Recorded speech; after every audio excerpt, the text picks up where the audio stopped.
Well, I've set up my initial forces here after the mobilization turn, or aspect of the turn.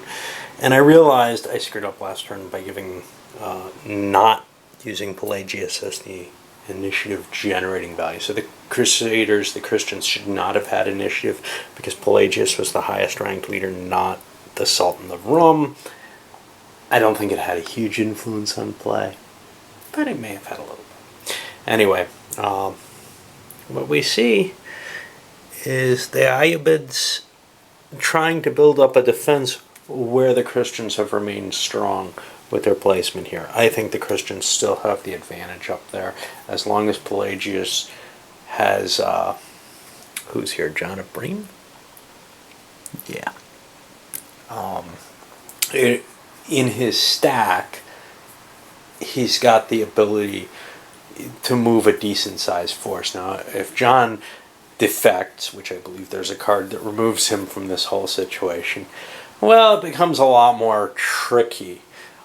But I'm pretty happy having moved northward because this way I can bring those Seljuk forces into play, not necessarily as an ally of Pelagius, but at the very least I've got kind of this coordinated aspect to where I can pull troops off one part and maybe hit somewhere else because of it. On the other hand, obviously this is the weaker section and it's cheaper to get the points there, but I didn't have the naval transport there. Given that, I think I made the right choice moving north. We'll see how it works out. Really, I think what this comes down to is, maybe the luck of a battle, but most likely, when does John get sick of Pelagius? And that card didn't come out yet, so it's still sitting there. And John's only bringing 2 extra units with him. He's not that big a stack changer. But if the Ayyubids can get together all their leaders, well, not this guy. He's in charge, and he can't be there because he's too expensive. But if they can get their two best leaders together, and I'm planning on swinging through here to here, I think they can put a good fight to the Christians, and they're going to get the first move this time. I'll make damn sure of that. Well, the Ayyubids opened themselves up to some trouble. They landed, they shifted their troops to Aleppo, but they had this coordinated advance, and they wanted to do 2 things. So they sent their main commander up to Diyarbakir, and even though they played a card, their leadership was outmatched, but they played a card giving them +2 in battle. They still lost the battle, major loss, lost the diplomatic marker. Their entire force from Edessa was wiped out, and they lost the leader as well. That's a painful combination for them. And the Crusaders' opening play as the Crusaders arrive, that allows them to move James into this stack with, and he's almost as good as Pelagius, with a pile of more Crusaders. That gives him, he can command most of those. He can actually drop one of them somewhere else. I'll look where else I want to drop Crusaders because I think I probably want to put them in Acre instead. I can't command that entire stack. On the other hand, it's kind of nice having the troops up towards the front where I'm fighting. Yeah, I'll keep them with me. And the Muslims play the Pelagius takes command card. This does 2 things. One, John is removed from the game. He is gone. However, Jerusalem's still pro-Christian and still supporting this. It's just John himself who's stormed off. But that makes the leadership of that stack a lot less. The other factor is both players have to discard 3 cards now, thus reducing the total length of this campaigning season. On the Christian turn, 2 things happen. One is this Emir here slides down to Edessa. Great. Lays siege to it. There wasn't much there. The other side, though, Pelagius is moving up towards Aleppo, and he gets intercepted with this ambush card, which is a +2 to the battle. His loses a major defeat there. I don't remember how many counters just died. I think 4. And that swings this back to the pro-Muslim side now. The Muslims don't have a card. The Christians don't really have a way to get to Aleppo. They'd love to lay siege to it. So they're going to play a traitor in enemy rank, see if they can take the city real quick. Let's see how that works out. Well, I wasn't able to find an answer straight up on that one. It says Muslim only. I think that's the Muslim player is the only one who couldn't play it. I don't think I can play it even though I've got Muslim units involved in the siege. So I played another one that dropped it by 3 automatically, which I would have done anyway. The question is, could I play this again? I think the answer is no. I'm going to discard this and draw for a card to see if I get an assault. I do not.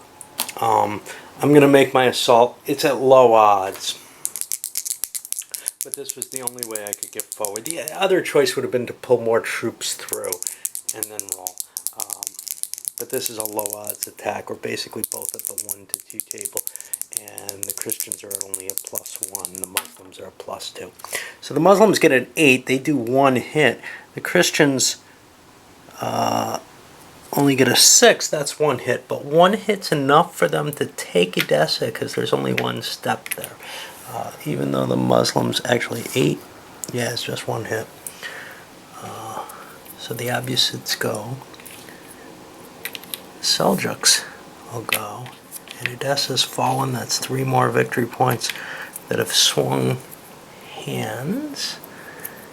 And I've got to make another check to see if this goes over. And no change in the diplomatic marker.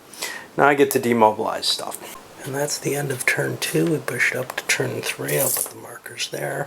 Demobilization, well, I pulled off basically the stuff I could replenish for the most part, actually. These Seljuks are coming off too, because I may want to push them further forward. I want to keep a couple of them back at Mosul, because the best I can do is really put 1 here. So actually I'll keep 3 at Mosul if I'm allowed to. I don't know if I'm allowed to keep 3 there. I know I'm allowed to keep 2, so I'll do that. And I can bring 3 more in. Anyway, this is an ugly situation for the Ayyubids. They didn't lose Aleppo, and they badly trounced the army, but now they're down Edessa, and they're down at 11 victory points. The Crusaders are at the 13 they need. The Crusaders can kind of play defense at this point, while still keeping their eye open for a possible addition over at Aleppo. That is going to make things a lot harder. Alright. Definite tough call for setup, especially, well, primarily for the Ayyubids.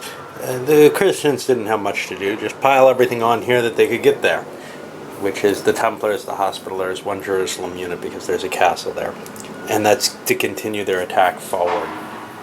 Finish Aleppo off, and then drive back down and maybe go for Jerusalem. Well, for the Ayyubids, there's the question of, do you face this head on? And I built up the army with the intention of maybe doing a shadowing type attrition attack on it, hoping to cut it back, but I still don't feel like I could face it head on with the full force. So then it becomes, well, okay, I can go up and deal with the Seljuks at Edessa and probably win that fight, because they're going to be perhaps filtering troops in, but that's a big expense to do, and there's not much more to do with the Seljuks. So if I storm over there, I can grab it. So I could have put all my strength in to do that. Or, and here was the second choice, and I think it's the riskier choice, but I think the Ayyubids have to do this, which is to set up down in Jerusalem with an intention to take Acre, maybe Damascus, whatever, grab the big points over here while the Crusader army's up in the north, and kind of try to trade things one for the other. And that more or less will force the Crusaders back if I can threaten or even get those. At least that's my view of it. We'll see. So I just started looking at the cards available to the Christian player on this 3rd turn. And oh boy, are they saying go to Egypt. A number of them, not so much. But I got the Late Nile floods. Now this is the card that should really hurt them. They can play this as an event play before moving into the Nile area and remove it from the deck that way. I don't know whether or not that's reasonable, but the way it's written makes it seem like, yeah, maybe it would be worth getting out of the deck in terms of getting other events into play. Alternatively, they also have a couple of naval cards, the Frisian fleet especially, which allows them to move any size force, essentially, from port to an enemy port and launch an attack. That's pretty potent. The Frisian fleet is actually what they used, and it's specific to this scenario, in order to make their attack. That's very tempting as well. These weren't available earlier, and it's making it seem like, maybe I want to pull back to Tripoli. Maybe I don't want to go for Aleppo. The problem, I'm set up for a pretty good attack there, so I got to count and think real hard on this one. Well, the Muslims tried to put a slow on things by playing the truce card here. Now that's going to force a reshuffle of the deck, but it made 4 card plays, 2 from each side, take place without any intervention in each other's territory. This would have been a possibility for the Christians to move their Crusader army down, but what I started to notice, that Christian army isn't within range of a port that it could deal with. It could not get down to Acre, and I didn't have enough 3-point cards, which is what it takes to move them down. I could have done some jiggling around with Hugh to try to push him, using some naval action from Acre with what little there is there, maybe done some vassal moves or something. Instead, the Christians just pulled the Seljuks into Edessa, upping the threat there and the power there, and most importantly probably the defenses there, because that was looking very weak, and in a sense the truce kind of saved that. For the Muslims, they played a dispute over booty, which forced the Christians to discard a card and still lose a Crusader unit. And they also played this Mujahideen, which gave them a couple extra troops down here in Jerusalem. Big troops, new units into their force pool, as far as I can tell, for the game, so they grabbed them. And now they've got a more powerful force to move against Acre, which, if that falls, that kind of starts changing the dynamics of this whole campaign. Well, after a little bit of tricky card play, and the Christians were kind of stuck here, this command here moved up and besieged Acre, and they actually got a fleet into play off a card to blockade it, reduce the values, but they couldn't go ahead with a siege, not with 3 resistance factor, with the number of troops that there are there. So they're holding off, hoping maybe they'll be able to keep their siege. Up here, though, things were much more interesting. The Seljuks came charging down, at risk, coming through these Ayyubid castles, which they did not manage to get to surrender, so they're now at -2 or +2 or whatever on surrender rolls. They got intercepted at Aleppo. The combined Ayyubid force almost destroyed the Seljuk force, and that weakens the Christian position significantly. It's like they only have to hold on to what they have, but that's kind of tough. It's always a fluid game, and now they lost a big force. Now, the Muslims were unable to capitalize on that. They didn't have a high enough card to be able to take Edessa. They would have needed a 2 to move up there. They didn't have one. They only had 1s in their hand. So we'll demobilize and see what happens. After demobilization, the siege holds. They got lucky there.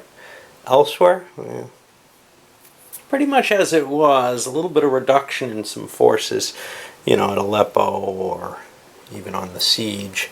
This guy went away. The biggest issue, though, those Crusaders and their leaders cannot demobilize. I can't remove them from the map and try to shift my focus somewhere else. And this is really a problem. Normally, you can wipe your units off the map and bring them back, spread out perhaps, but where you want to. Crusaders can't do that. The Kingdom of Jerusalem, the Crusader states can, but the Crusader units and the Templars and Hospitallers are really powerful at being able to shift around. But the Crusader units themselves cannot, and with these slow leaders, that's really painful because I can't come down and do anything about Acre because of it. If they do happen to somehow end up in the force pool, then they can come in pretty much anywhere they like, anywhere controlled by Crusaders. All right, I'll load this one up and then move to the next turn, and there's going to be a reshuffle.